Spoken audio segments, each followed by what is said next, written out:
Hello കൂട്ടുകാരെ, news വീടിൻ്റെ പുതിയൊരു വീഡിയോയിലേക്ക് എല്ലാവർക്കും സ്വാഗതം. ഇവിടെ നല്ല പേരും മഴയാണ്.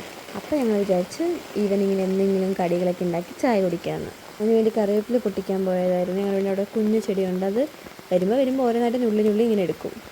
പിന്നെ ബോണ്ട ആണ് ഉണ്ടാക്കാൻ പോകുന്നത്, മസാല ബോണ്ട, ഉരുളക്കിഴങ്ങ് ബോണ്ട. അതിന് വേണ്ടി അമ്മ ഇവിടെ ഉള്ളി, പച്ചമുളക്, ഇഞ്ചി എല്ലാം ഇങ്ങനെ അരിഞ്ഞു. ഉരുളക്കിഴങ്ങ് വേവിക്കാൻ വെച്ചു. ഏകദേശം ഒരു 2-3 വിസിൽ അടിച്ചു. പിന്നെ ഉള്ളിയും പച്ചമുളകും എല്ലാം ഒരുമിച്ചിട്ട് ഇങ്ങനെ വഴറ്റിയെടുത്ത് നന്നായിട്ട് വഴറ്റിയെടുക്കുന്ന സമയം കൊണ്ട് ഉരുളക്കിഴങ്ങ് വെന്ത് അതിന് തൊലിയൊക്കെ പൊളിച്ചിട്ട് നന്നായിട്ട് മാഷ് ചെയ്ത് വെച്ചു. അത് കഴിഞ്ഞ് അതിലേക്ക് പൊടികൾ, കുറച്ച് മല്ലിപ്പൊടി, മഞ്ഞൾപ്പൊടി, മുളക് പൊടി കുറച്ച്, അതെല്ലാം കൂടി ഇട്ട് ഇങ്ങനെ നന്നായിട്ട് വഴറ്റിയെടുത്തു.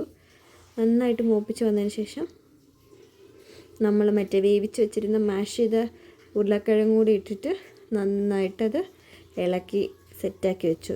അപ്പോൾ ഞങ്ങളിങ്ങനെ പുറത്തേക്ക് നോക്കിയപ്പോഴത്തേക്കും മഴയൊക്കെ മാറി വെയിൽ വരുന്നു. മുമ്പേ പെയ്തത്രയും മഴയല്ല, ഇപ്പം നല്ല വെയിൽ വരുന്നത്.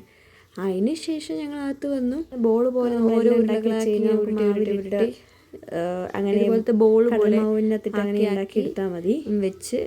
അപ്പോഴത്തേക്കും ഇതാ നമ്മുടെ കുഞ്ഞുവാവ, ഇതെന്താ സംഭവം, ഇവിടെ എന്താ നടക്കുന്നതെന്ന് നോക്കാൻ വേണ്ടി ഇങ്ങനെ കുഞ്ഞുവാവ വന്ന് നോക്കിക്കൊണ്ടിരിക്കുക. അതെന്താണെന്ന് മനസ്സിലാകുന്നില്ല. പിന്നെ കുഞ്ഞിനോടും വർത്താനം പറഞ്ഞ് ഇങ്ങനെ എന്താണ് കുട്ടാ നോക്കുന്നതൊക്കെ ചോദിച്ചപ്പോൾ പയ്യെ നോക്കി. ആൾക്കിതൊന്നും പിടികിട്ടുന്നില്ല. അപ്പോൾ ഒരു കള്ളച്ചിരി തരുന്നുണ്ട്.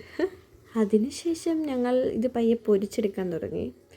ഇത് ഫുൾ പൊരിച്ചെടുത്ത് ഇങ്ങനെ വറുത്ത് കോരിയെടുത്ത് ഒരു ബോണ്ട, ഇതാണ് മസാല ബോണ്ട, ഉരുളക്കിഴങ്ങ് ബോണ്ട. അങ്ങനെ ഇതൊക്കെ പൊരിച്ചെടുത്ത് ഞങ്ങൾ ബാക്കിയുള്ള ഉരുളക്കിഴങ്ങ് ഇതുപോലെ ഉണ്ടാക്കിയെടുത്ത് കുറച്ച് പഴംപൊരിയും കൂടെ ഉണ്ടാക്കി. കാരണം പഴം വേസ്റ്റായിട്ട് കിടപ്പുണ്ടായിരുന്നു. പിന്നെ ഒരു കട്ടൻ ചായയും തിളപ്പിച്ച് ഇന്നത്തെ ദിവസം കുശാല. ഈ വീഡിയോ ഇഷ്ടപ്പെട്ടിട്ടുണ്ടെങ്കിൽ ലൈക്ക് ചെയ്യുക, സബ്സ്ക്രൈബ് ചെയ്യുക, സപ്പോർട്ട് ചെയ്യുക. Thank you.